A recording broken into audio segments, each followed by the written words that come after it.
Hey guys, it's Standing for Truth coming to you tonight. We are live. I got a special guest with me.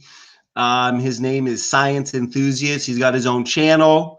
He's a fellow brother in Christ, and we are just going to kind of have a dialogue, a conversation here on creation, evolution, and other related topics. I think it's going to be fun. It's a little bit late, so I'm not too sure how many people are going to be listening in, but that being said, Science Enthusiast, did you want to just kind of give the people listening an explanation of your channel, I guess your theology, your stance, and we can kind of go from there? Yeah, definitely. So one, it's really good to want to meet you, to talk with you, and it's good to just have somebody who's a brother in Christ who would want to listen to my points of views and not say, oh, you accept this, so you must be evil, or you. It's too much division in the body. This is just an issue, or this is just a topic that I think all Christians should be willing to sit down and have a dialogue about, not a debate, but a dialogue. And I think we need to have these type of dialogues more often, where we can show believers and non-believers that, hey, we can disagree on the non-essentials like creation and evolution, but the big stuff like Jesus definitely rose from the dead physically, bodily. Jesus was a real human being. There is a God, and one day we're all going to die and we're going to face him one day. I think those are the things that we need to be on par with, and the little stuff we can have conversations and dialogues about. My channel is Science Enthusiast. You can type in Science Enthusiast on YouTube, and my channel will come right up. My channel basically deals with evolution. It deals with getting people out of young Earth creationism. If you guys don't know, I'm a former young Earth creationist. Um, and as it's been about what, like 4 or 5 years now. I've been a evolutionary creationist. I'm still a creationist. I still believe in God. I just think God was the one behind the whole evolutionary process, and I give God glory for that. But I will say we never should forget that at the end of the day, both younger creationists and both evolutionary creationists are both trying to use, you could say, our models so we can win people to Christ. And that's it. That's pretty much it at the end of the day. We're winning souls, and whether you think it's 6,000 or 4 billion or whatever, we're both trying to win souls, and that's what it should be all about. Well, thanks so much, brother. God bless you for that. I obviously I couldn't agree more. Obviously, we're not called to win arguments. We're called to win souls. So definitely, whether you believe that the Earth is 6,000 years old or billions of years old, obviously we're like I said, called to win souls. That's the most important part of the Christian walk and the Christian life. So I picked up on you saying for about 3 or 4 years that you kind of got out of the young Earth creationist perspective in regards to obviously theology and science. So obviously if you accept or I should say believe in evolution, I think my first question would be certainly out of genuine curiosity, like what would your definition of, say, biological evolution, what would that be? Evolution would be defined as a change in the population over time. I think it's a change in the population, or a change in the low frequency of a population over time. That's basically the basal definition of biological evolution. Yep, and certainly I couldn't agree more on that. A change in allele frequency or gene pool, obviously in populations over generations. So we certainly agree on that. But I think, at least regarding my model, certainly we'll get more specific with your model. I think the change that I would be referring to, say within the alleles, within the genome, I would say that there's limits, right? I'm not too sure if you would say, there's limits, whether it's, physical limits, genomic limits. Like, would you say given enough time, given enough processes, you could get, say, a dog as big as an elephant or maybe as small as a mouse? Because we know they're all mammals, right? Like, do you believe that there's some type of barrier, some type of limit to that change? Go ahead. Yeah, so the reason why these different genes have different limits is just because of the laws of physics. The laws of physics won't allow for certain things to happen, and biology is another part of those laws, and so there are certain things you just won't ever get. For example, if a dog ever did give birth to something that was not a dog, that would disprove evolution. So Yeah, like exactly like the law of monophyly, right? We could never outgrow our ancestry, right? You know what I mean? Like a eukaryote will never stop being a eukaryote. A mammal will never stop being a mammal. So therefore, we're not going to expect a dog to give birth to a non-dog. So obviously, going forward, dogs, elephants, uh, cats, they're gonna, bring forth obviously the same type, right? Dogs are always going to produce dogs. But say in the past, would you have to concede that, say, a dog today came from something that was non-dog? yeah, you would have to, because at one point dogs didn't exist. Yeah, so at one point, dogs didn't exist. Now they exist, but based on the law of monophyly, dogs are always going to produce dogs. But technically, if in the observable universe and based on the empirical data, if that is really all we see, say dogs producing dogs, elephants producing elephants, mice producing mice, is it Mhm. actually empirical in operational science to say that dogs, elephants, and mice are, say, related through common ancestry? Like, in your mind, you believe that that's empirical science? Go ahead. Yeah, so there would have to be, and there's many different reasons for that. Um, but for somebody to say that they're not, I can also understand that too, because I'm a former younger creationist, so it really doesn't bother me for people who believe that.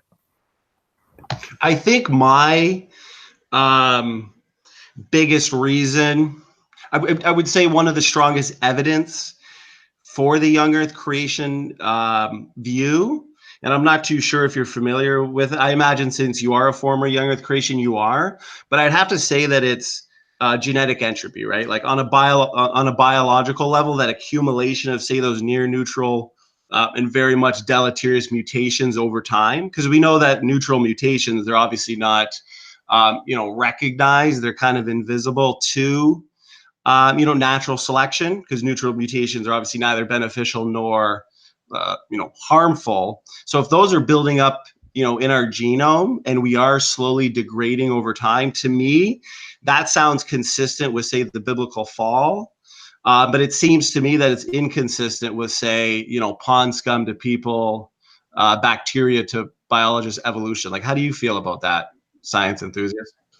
So as far as the genetic entropy argument works or goes, I would say it shows a little bit of a misunderstanding of entropy. So actually, if you don't know, I used to so shortly after my whole you could say new birth when it came to accepting evolution, I was a science teacher, and so one of the things I taught was physics. And when it comes to entropy, yes, everything in the universe is, you could say, going through this entropic state. Everything is going towards decay.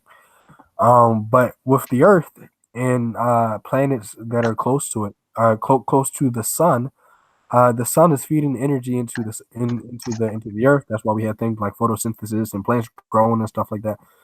So it's the sun that actually makes that argument of genetic entropy null. You would be correct if the sun was not feeding energy into the sun, but because that is the case, there isn't this thing of genetic entropy. Thank God, because we have the sun feeding energy into our system, uh, and so that's what I would say against that. So I think, okay, so if we look at, say the first law of thermodynamics, right? The law of conservation of, say, mass and energy. Would it be accurate to define it as, say, energy obviously cannot by itself be created nor destroyed? Obviously, energy can be changed, from one form into another, but obviously the total amount always remains unchanged, right? The fact that matter is just another form of energy that still applies, obviously, to that basic rule and law of the first law. Would that be an accurate portrayal of it? Right. Sure. But then, okay, so now for the second law of thermodynamics, you're saying the law of increasing entropy. So obviously, the energy available, kind of like to reiterate what you said, for say useful work in a functioning system tends to decrease, even though based on the first law, the total energy obviously remains constant. But so obviously we agree on the first and second law of thermodynamics, but I think on a biological level, the word entropy, we're using it differently, right? We're just using it in its general term to mean, decay, going, say, downhill. And on a biological level, I'm just talking about that mutation buildup, right? So I'm not really talking about the second law. So I understand what you're saying, and I'm in agreement with that. But the word entropy in regards to our genome, I'm using it in a totally different context. Does that make sense? Yeah. So I, I'm not aware of genetic entropy of any kind. That's kind of something that younger creations use a lot.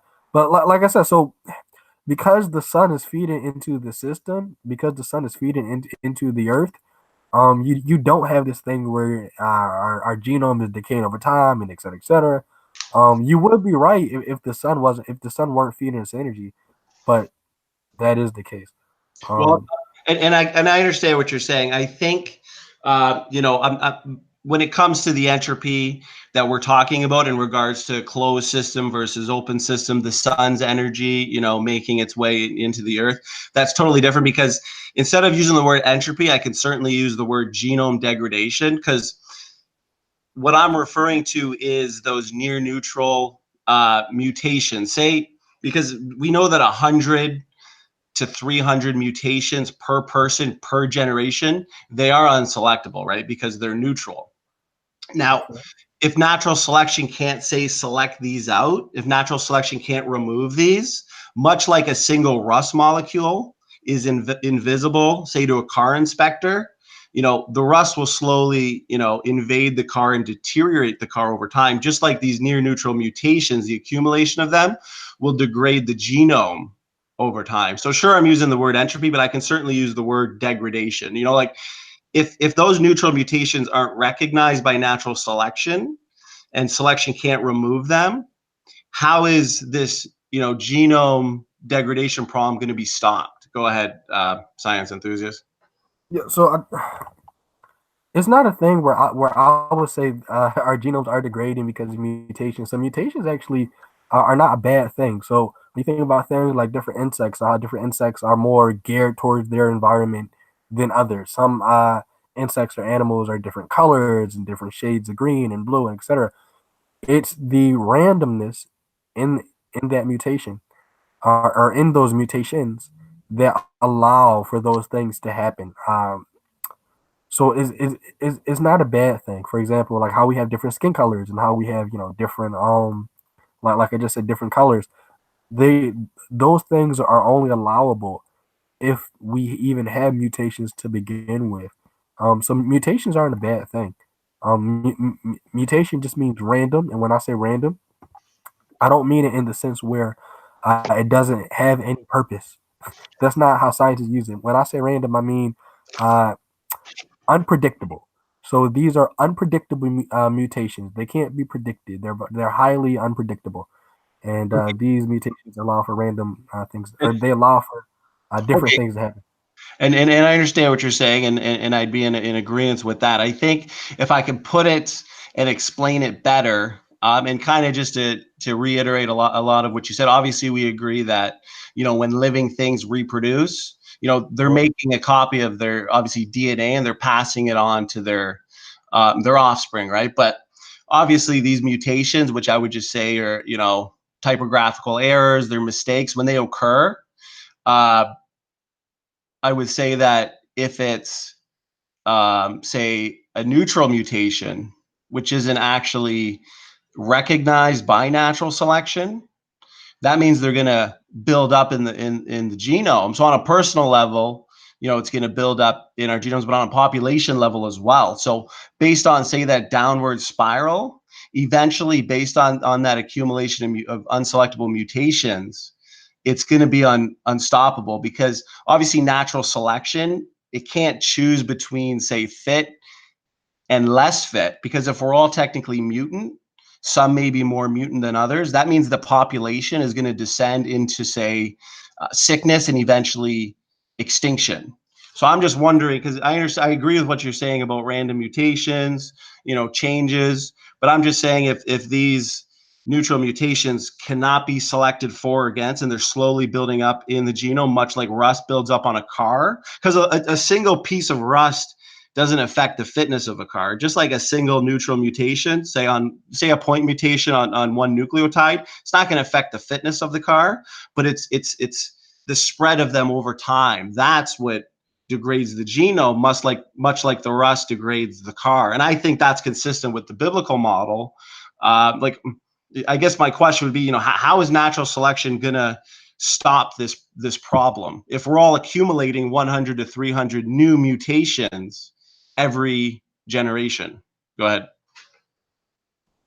So yeah, mutations wouldn't be the problem. A better way to, I guess you could say, formulate the argument is we haven't seen that with mutations, but we have seen stuff like that with viruses and diseases, or for example STDs. For example, about like 3 months ago, 4 months ago, there was a guy in Egypt, I think, he got super gonorrhea from a very adventurous night he had with a prostitute. And he goes to the doctors and he tries to get cured, and the gonorrhea evolves and it changes, and they give him more antibiotics and the gonorrhea changes.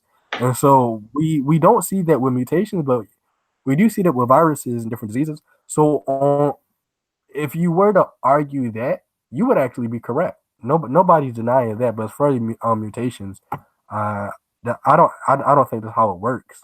I guess I would say that, in my model, mutations at the end of the day, they're not, construction, they're destruction. But if we actually look at, say, a real-time example, say, let's use Lenski's long-term bacterial experiment, if you're familiar with that.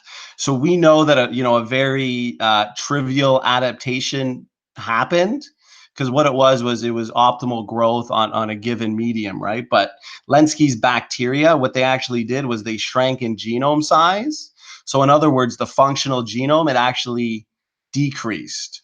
So it became evident with this experiment, and they're still observing it, that the more rapid growth in these bacteria, it was actually very much and significantly accomplished through genetic degeneration. So it's actually a fact too that many useful genes, say not essential in that artificial environment of Lenski's experiment, they're actually lost, which means at the end of the day, not only are they lazy and they're handicapped in that environment, when transferred to a natural environment, those highly degenerated bacteria, they would certainly be dead on arrival. So right there is, real-time evidence of that genetic degeneration, which once again, I'm just saying is consistent with the biblical model. And I don't understand how natural selection is going to be able to stop this degradation problem. Like, do you have a solution to it? And how do you feel about the Lenski example? Are you familiar with Lenski's experiment? Go ahead. Yeah, I've heard about it. It's been a while since I've even looked into it. But from what I understand, as far as the Linsky experiment goes, the bacteria broke off into another species, and there were like a couple generations of evolution. And so you can see over over a large period of time, like 30 years of evolution, Linsky, he for younger creationists, I would say he demonstrated macroevolution. He demonstrated evolution on a large scale. So that's pretty much how I understand it. Well, at the end of the day, because this aerobic citrate digestion by bacteria, that was the big one that was seen. If it involves, say, the loss of control of the normal anaerobic citrate digestion, and it's sure, it's an adaptation, but it's a very much, degenerative adaptive change, that's not going to, take your fish to fishermen. Because if we're seeing, losses of information, we're seeing genetic degeneration, that's no help to large scale evolution. Because obviously we agreed that, the word evolution means a change in allele frequency in populations over generations. But if these changes are degenerative, that's more consistent with a young Earth creation model, because obviously there's a shelf life on these genomes if we're accumulating these mutations, right?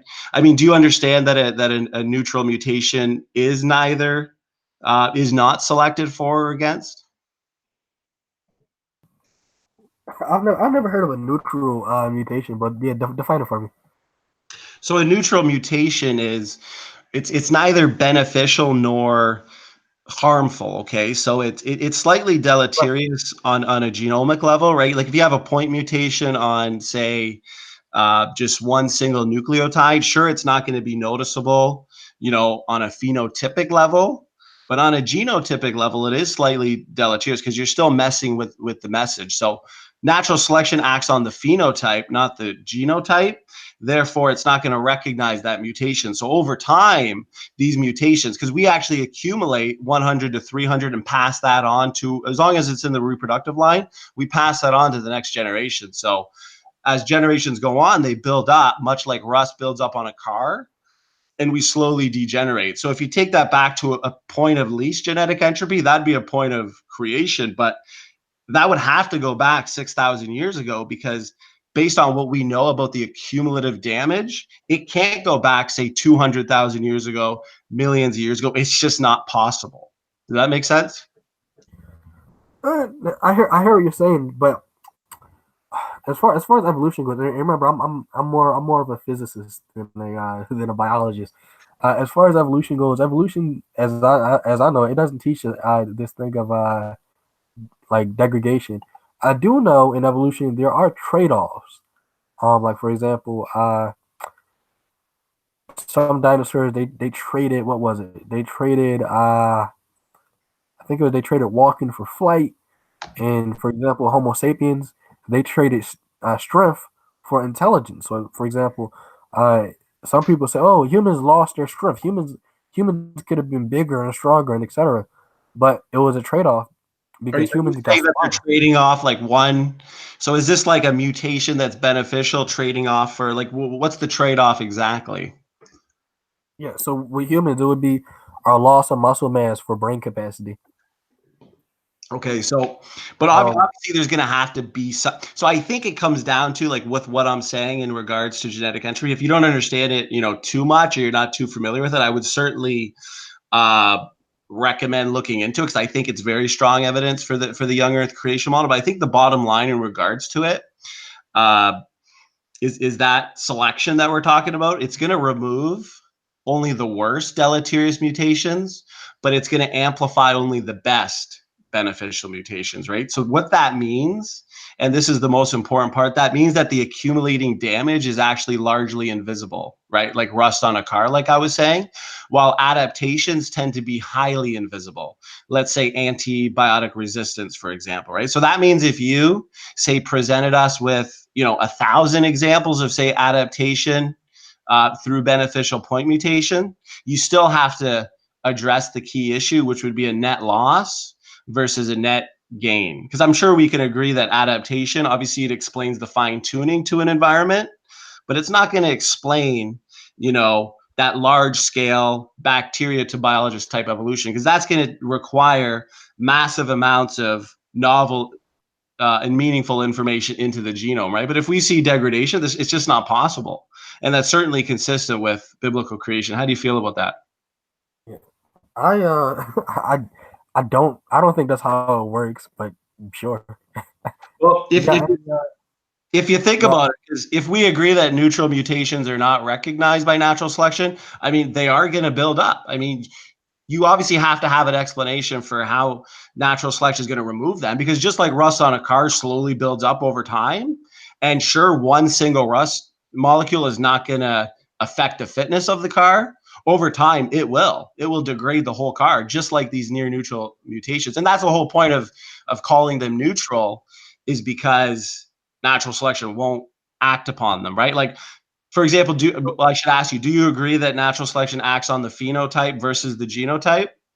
yeah, I no idea what those two are. I'm more of a physics guy.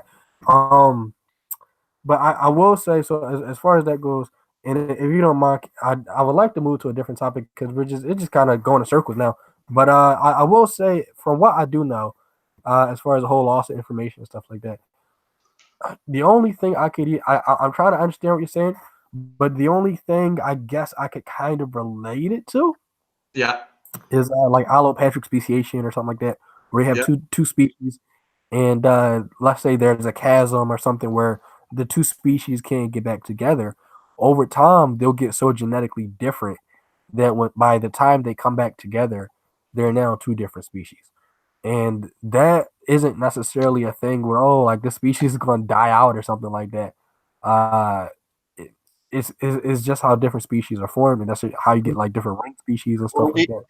if you look at, say, the genetic drift that would occur in that, those mutant alleles, they're going to drift into, these new species, these new populations. And a lot of times these new species, they're created, a lot of times, say, a small heterozygous population, it's going to tend towards homozygosity. So there's actually going to be less DNA variety in that population, right? For example, a wolf to a chihuahua, they're the same kind of animal. No one's going to disagree with that. But the allelic variability and the allelic variation in the wolf is much stronger than obviously in the chihuahua. So it's still a form of information loss. It's still a form of information degradation. I'm just asking you these questions because obviously if you came out of Pawns Come to People evolution, I think it's important that you come out for the right reason, right? Because genetic entropy, I've had many discussions with scientists on my channel, probably about 20, and ones that are very familiar with this, and I'd recommend going to watch the discussions. They literally have no explanation for it.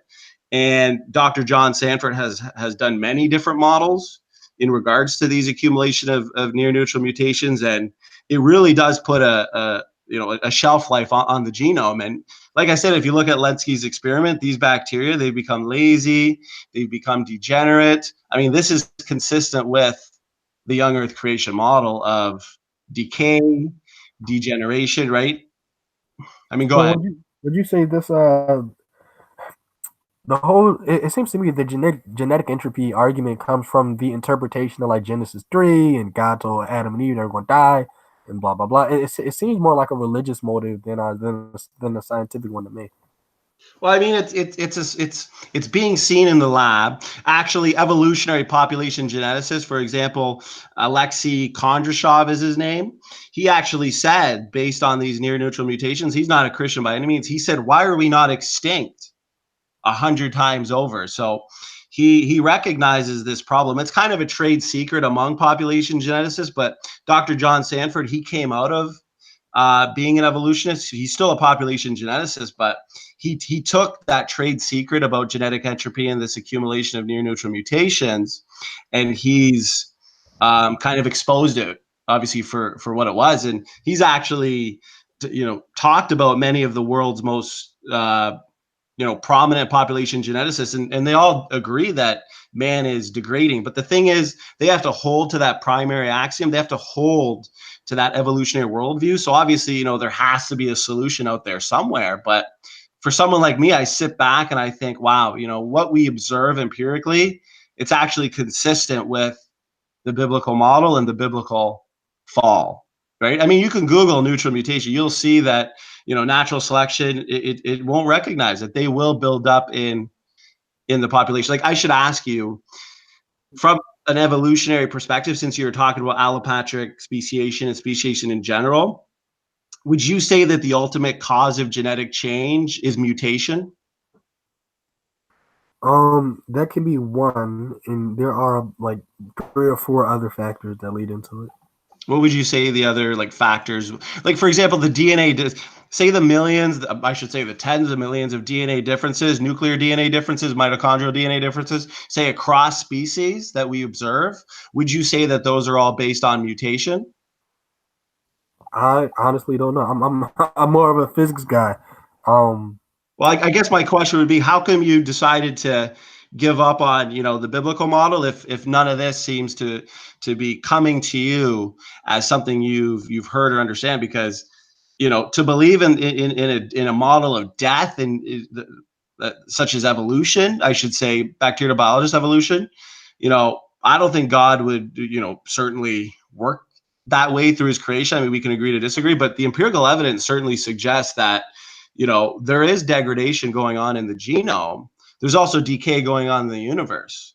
So I don't think, what would be your biggest, because I understand you're a physics guy, but if you now believe in evolution, what was it about evolution that made you think, wow, evolution is true? Like, what is it, if you don't mind me asking? Well, there were many things. So number one of the things that was really interesting to me is that, well, I guess I'll ask you, uh, when was it that you decided, or when was it that you were convinced that I guess the younger position was valid or plausible? I I was convinced based on the fact that, when I looked into it, because in school I took courses on this, and I found it funny that their mechanisms of choice were in the neo-Darwinist view is natural selection, which is, it's really just means differential reproduction, right? It's a selection fine-tuning process, selects from pre-existing information. And mutations are destructive, mutations are deleterious. And I found it funny that, this is what they believe is going to take the fish to fisherman. And I looked into it, and I certainly talked to a lot of evolutionists, and I said, where's this new, novel, meaningful information coming from to take your fish to fisherman? And the answers I got and the evidence that was provided, I spent a lot of time on talkorigins.com, and the examples that were provided to me were laughable. And I thought, what I'm seeing here with these degenerative changes, they're certainly not going to take your fish to fisherman, but they're definitely consistent with a biblical model. So I haven't looked back ever since. I've studied tremendously in depth in regards to genetic entropy, mutation, accumulation. And to me, I will never look back and think, wow, evolution's true, because from what I know and what I've understood, I mean, it can't be true. Does that make sense? Yeah, yeah. Um, I'll say so. When I looked into it, are you familiar with Seventh Day Adventism? I'm sorry, what was that? Are you familiar with the Seventh Day Adventists? Oh, yeah, yeah, yeah. This the Seventh Day Adventist. Is that Ellen G. White? Yeah, Ellen G. White and stuff like that. No, are you familiar with George McCready Price? Uh, I'm not, but I think there's an idea out there that the Seventh Day Adventist came up with the young Earth creation position. Is that accurate? No. They actually didn't. That came long before Ellen G. White. But I'm bringing this up because when you look into like church history and like the history of like everything, Ellen G. White is the she was the person who conjured up the interpretation of the Genesis flood Americans are familiar with today, which is there was a global flood and flood deposits and etc. like that from the Genesis flood. Now, I bring up George McCready Price because he was her predecessor, and so Ellen G. White, she has at least like 3 or 4 different volumes of a book called Spiritual Visions. And in these books, these are the recordings of her dreams where an angel would come to Ellen G. White in her dreams or in her visions. And in one of her books, Ellen G. White says her angel, her spirit guide, showed her creation. And it was in several literal days. And he showed her that the world was covered with water and every fossil you see today came from the flood. George McCready Price comes a couple years after Ellen G. White. He becomes well, he was jobless, and his wife goes and begs the college institution in Canada to give her husband a job. George McCready Price starts teaching at the college. He starts speaking against evolution, which was very strange because nobody around that time really had a problem with evolution. Charles Kinsley actually said, "We knew of old that God was wise, but behold, God is so wise, he can make all things make themselves." And so the Christians didn't really have a problem with evolution. George McCready Price turned into a big deal. A couple of years later, he met Henry Morris. I'm not sure if you're familiar with Henry Morris. Henry Morris is the creator of I was actually ICR. going to bring up his book, The Long War Against God, because Yep, yep, I think that pertains to this a little bit. yep.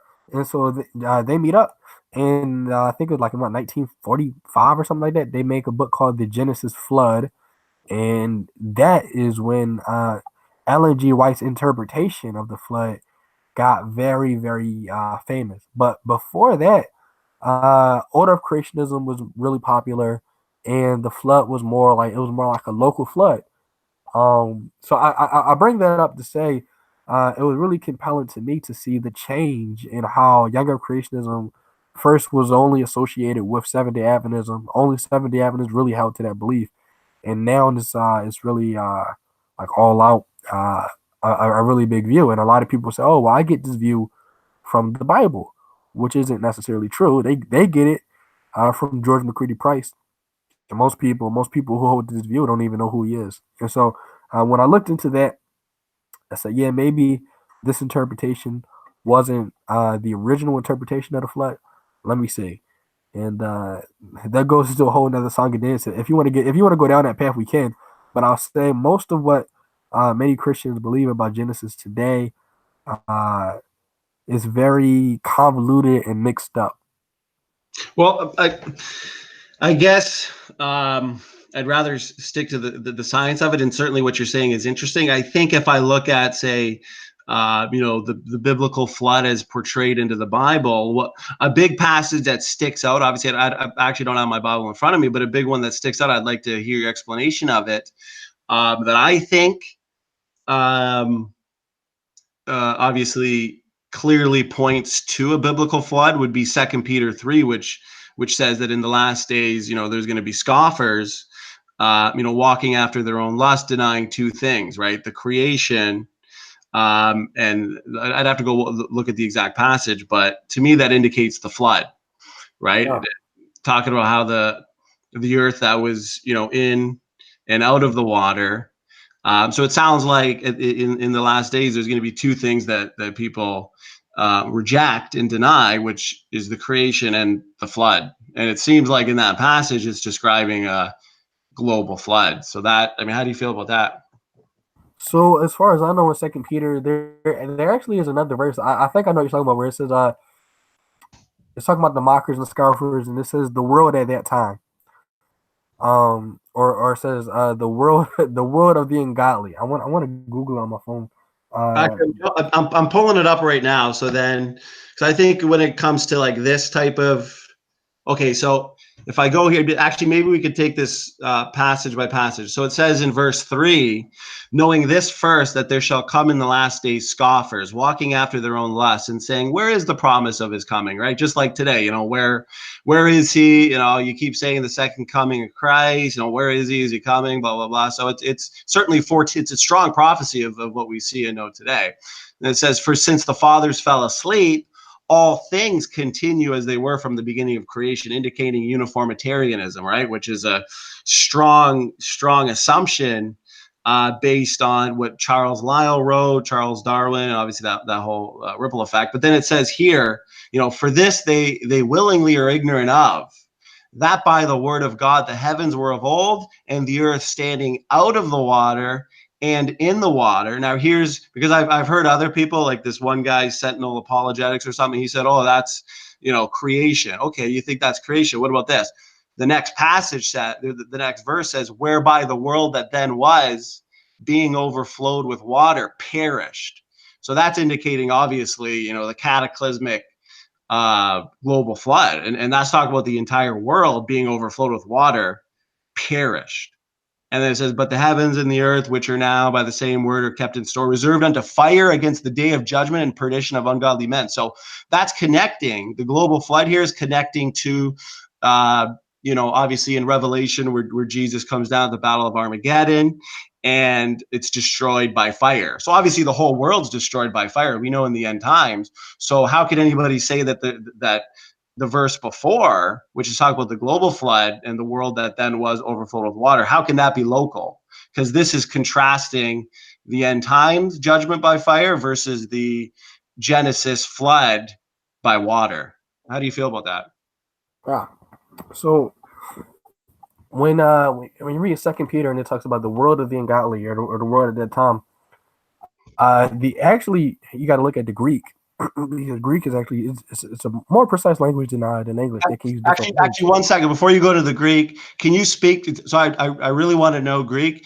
Can you say, hey, I want to order a large, hey, I want to order a double cheese combo. Can you say that in Greek right now?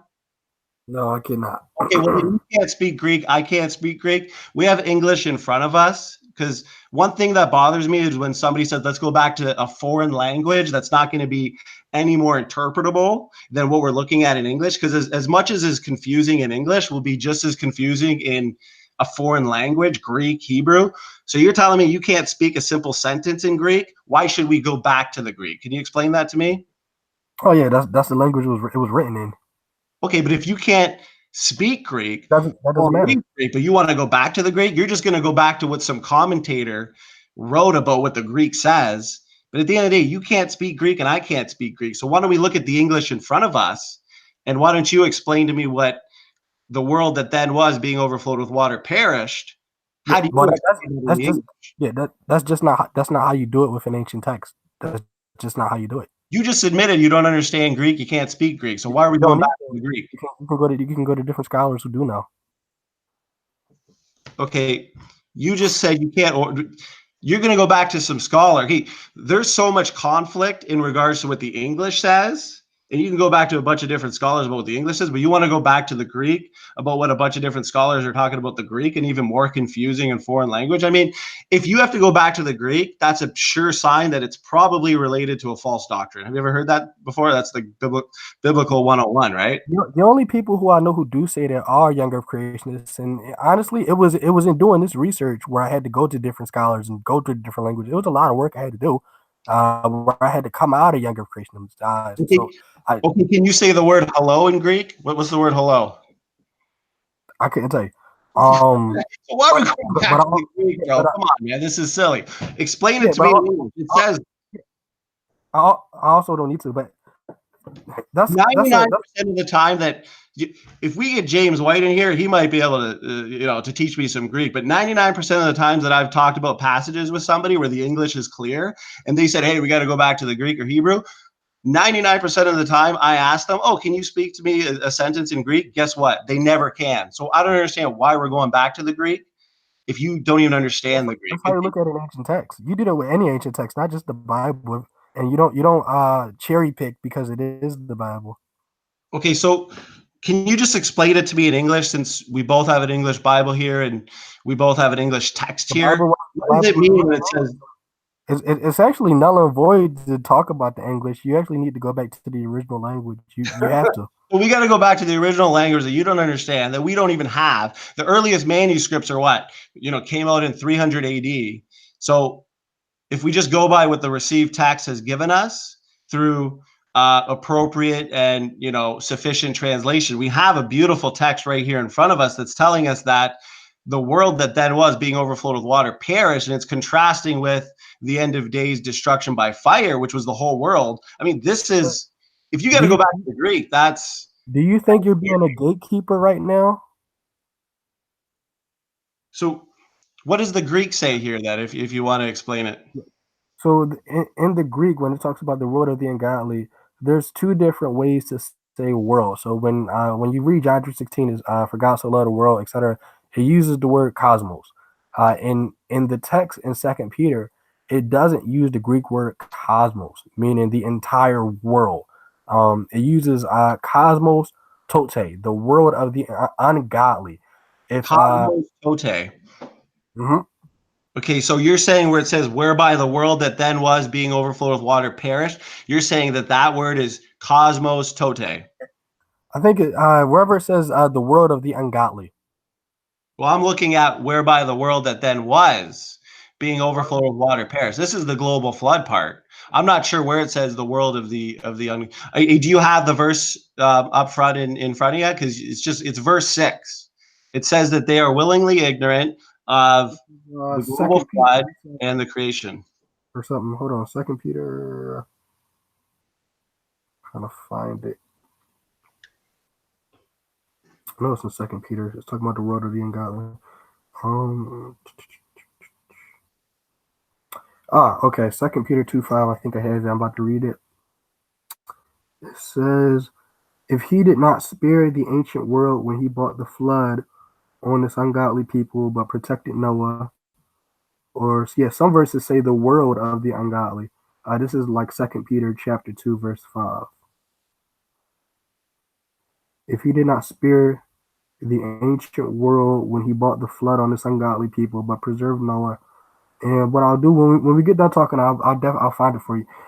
But when it's talking about the world of the ungodly, it's talking about cosmos tote, and to me that was a very big part in my journey from journeying out of younger creationism, because when you would be right if the Greek was just cosmos, you do have this global event, but Okay, cosmos tote, okay, but yeah, this word here, where it says "whereby the world that then was being overflowed with water perished," is that cosmos tote, or is that cosmos as in John 3:16? For God so loved the world that he gave his only begotten Son, that whosoever believeth in him should not perish but have everlasting life. Which word is being used here? nah, it may be yeah, it may be cosmos, but even if I gave you that, it also still wouldn't matter Why not? because so the ancient people, their perspective of the world was very different. Well, Um, wait a minute. Wait a minute. You just okay. So in John 3:16, when it says, "For God so loved the world," obviously we know he's talking about he's talking about the world in general, whether you're Calvinist or not. Regardless, it would be everybody. Are you Calvinist? no, Okay, so obviously John 3:16, the word cosmos means the world, right? Everybody has the chance to be saved. So here, if this word here in verse 6, whereby the world that then was being overflowed with water perished, if that word's the same word in Greek as in John 3:16, then it is talking about the entire world. How could you say that it's not? ah, are you familiar with cosmic geography? Or I'm sorry, ancient Near Eastern cosmology. Yes, like the Mesopotamian flood, the local. See, how can you? So obviously, there's eisegesis and exegesis. Putting a local flood in this verse 6, I mean, that seems like the improper hermeneutics to me, because obviously, if it's, I mean, how can anybody look at this passage here? Are you looking at verse 6 and 7 here? Of what is it, Second Peter? So Second Peter 3, verse 6, whereby the word. So this is what proves it, bro. Okay, you gotta just look at it. Okay, let's just look at it. The world that then was being overflowed with water perished. Okay, you want to say that's local flood. Okay, let's see what God contrasts that with in the next verse. But the heavens and the earth, which are now by the same word, are kept in store, reserved unto fire against the day of judgment. Are you trying to say that the day of judgment, God's wrath, is that going to be localized? Because if he's contrasting it to a local flood, and now he's talking about the day of judgment as by fire, that would have to also be localized. So which is it? Ah, Are they both local or are they both worldwide? ah. So that's a good point, and that's where you have to actually look at the look at the culture and look at the language and et cetera. So that's why I say, do you know about ancient Near Eastern cosmology? Because the ancient people, their perspective of the world wasn't how we see the world today. When we read Genesis, we have a tendency to look at the word like you said, just look at the English. We have a tendency to look at it like it was written for us. It wasn't. They had their own different sayings and ways of looking at the world and et cetera, which was different. So I mean, this stuff it's not easy. That's why we do have scholars and we do have people in the field. It's not an easy thing. Your grandma can't just pick up the Well, Bible you and see, understand. for me, I have a commentary. It's called the Holy Spirit. And when the Holy Spirit is guiding me into all knowledge and truth, and I read Second Peter 3, and it actually says that in the last days there's going to be scoffers denying two things. And it talks about the creation, which atheists obviously deny, and then the global flood, which obviously atheists deny and apparently Christians deny. That is fulfilled prophecy right now, because to deny those two things and to see that those are the two things that everyone's debating about today, that's fulfilled prophecy. And if we look at the contrast of judgment by fire that we see in Revelation when Jesus comes on the horse, obviously, if we look at the global flood, it's either they're both localized or they're both worldwide. It can't be one of each. It just can't. It's forcing an interpretation into the text that doesn't belong there. I mean, that's hermeneutics 101. I mean, it just doesn't flow. Obviously, we could agree to disagree on that, but are you saying that based on what we know about geology, you don't believe that there is evidence that the earth was once underwater? Well, that doesn't have anything to do with it. What has to do with it is one that the text itself, and you don't just look at one part of the Bible. You look at many different pieces. And so, like for example, like I said, this cosmic geography thing, or I'm sorry, ancient Near Eastern cosmology. The ancient people believed that the Earth was flat. They didn't know anything about North America, South America, Australia. They didn't know about the entire world. For somebody living like what, 2000 what BC, something like that, they didn't know anything about the entire planet. If I'm living in Mesopotamia in the Middle East and I go on the highest hill, all I see is Mesopotamia. I can't even see the other surrounding nations. So to me, Okay, that so is the entire world. okay, so why would Noah be told to build this huge ark, bring two of every kind? Why wouldn't he just tell them to move? And secondly, why would he tell birds to go onto the ark? Why can't birds just fly away if it's just a localized flood? Go ahead. So it was a localized flood that it took out a lot of Mesopotamia. And if you look at where Mesopotamia is at on the map, it's surrounded by a lot of water. So why did God tell Noah to build a boat? So the boat wasn't as big as most people think. Like remember, it's an ancient book, so you have to do your due diligence and find out okay, what was the culture like at this time and etc.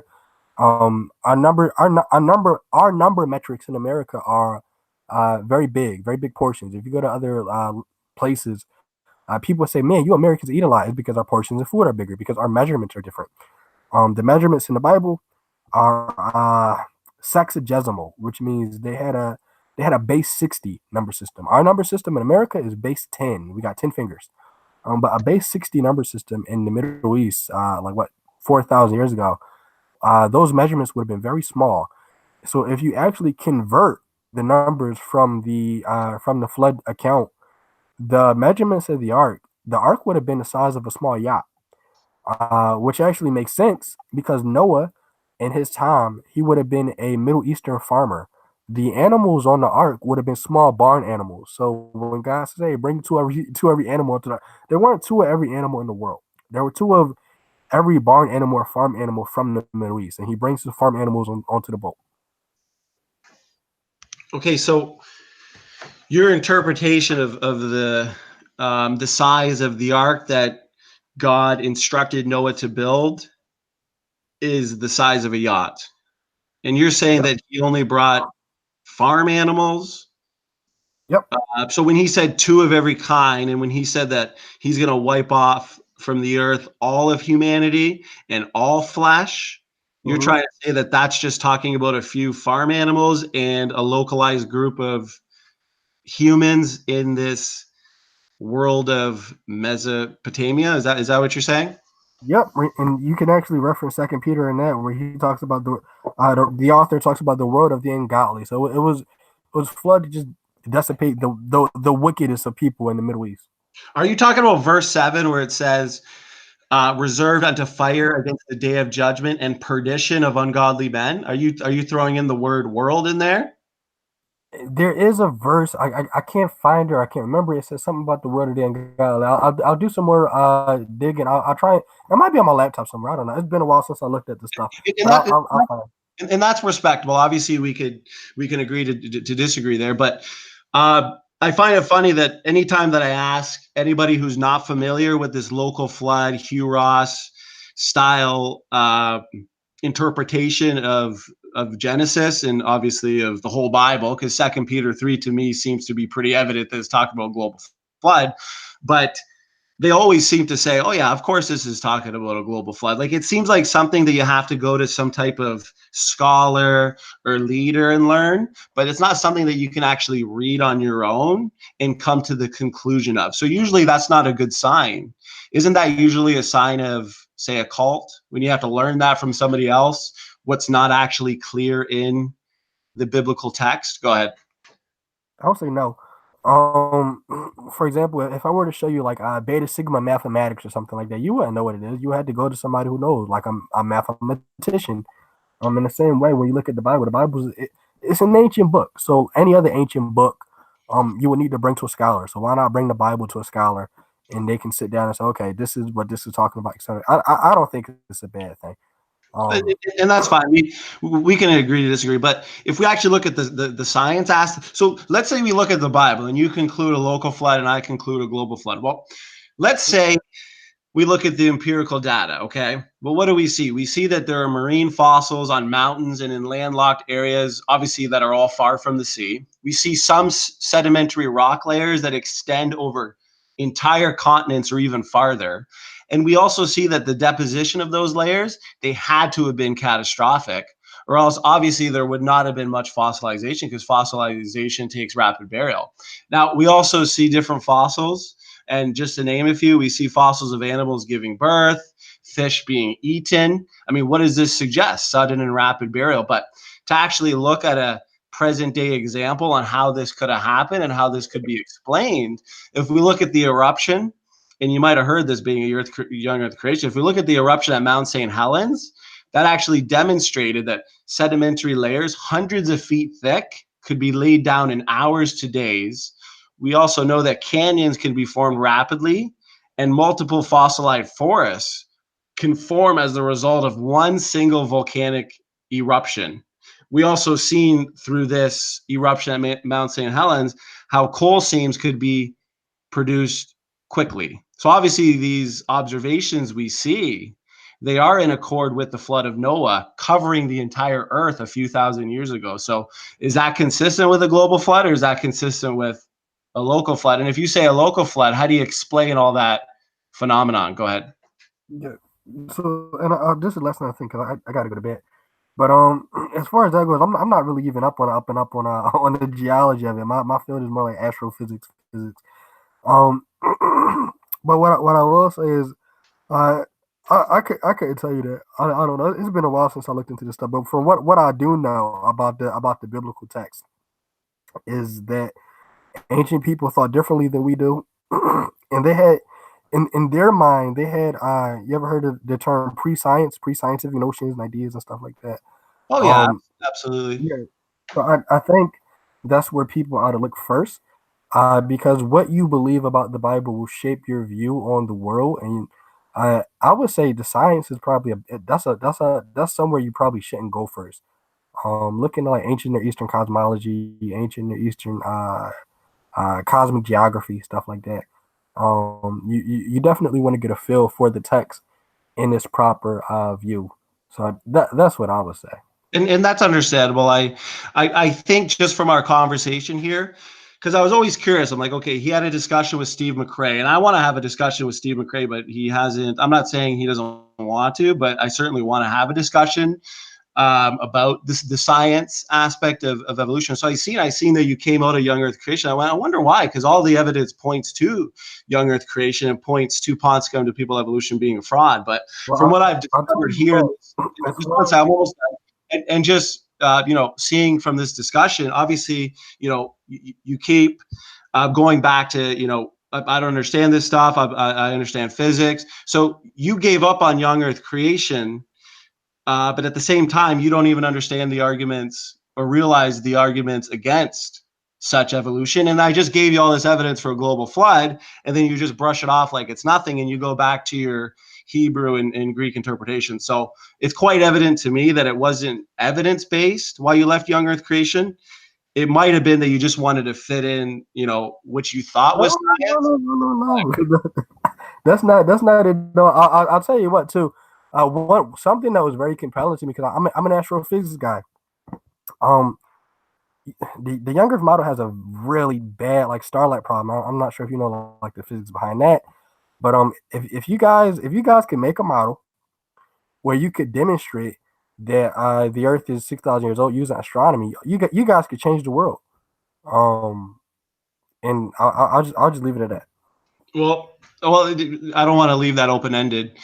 Uh, for one, when it comes to, because it's kind of like when you're in court and you got all this evidence, okay? You got all this evidence that's pointing towards that person being guilty. But then all of a sudden, you find out that that person has an alibi. And you're like, oh, wow, that person can't be guilty. Now, that's exactly what we see in the universe. And obviously, we do have some models when it comes to starlight, but when it comes to genomics and a genetic level, based on what we talked about in regards to genetic degeneration, these accumulation of mutations, that is proof positive that our genome is young. And that right there would be, in comparison to the alibi that that person in court would have, that means that this creation has to be young. And I'm not sure if you're familiar with Dr. Humphrey's, model on distant Yeah, starlight, or Dr. Jason Lyle, or Dr. Danny Faulkner, but there certainly are some good models explaining the starlight problem. But it really is, at a genetic level where we see that this creation, this genome of ours, it can't be old. And obviously we can agree to disagree on that, but I do appreciate you coming on, Science Enthusiast. Do you have anything else to say? Any last words? And yeah. I'll just say, yeah. If for the people watching, just honestly, the science is a bad way to go if you want to find out, what view is true and this and that. I would say you definitely just need to look at the text, get the original, not even the original language. Look at the culture. The Bible has its very own culture, the ancient Near East, and if you don't understand the culture, you're not going to understand the text. They had their own way of thinking. They had their own, sayings and etc. Um, so yeah, definitely look into the culture before you do any of that. So that's what I would say. Not a problem. Hey, thanks for coming on, brother. God Yeah. bless. Obviously, we can get passionate when it comes to the Word of God, when it comes to, what we may think we know about, science. So no hard feelings. God bless, brother. Don't work too hard tomorrow. And I pray that you feel better. I know you said you're a little bit under the weather, and hopefully we can do this again in the future. Maybe, I can look into a few of the things you said. You can look into a few of the things I said, and we can reconvene on another day and talk about it a little more thoroughly. Sounds good to me. All right, brother. Have a good night. All right, you too. All right.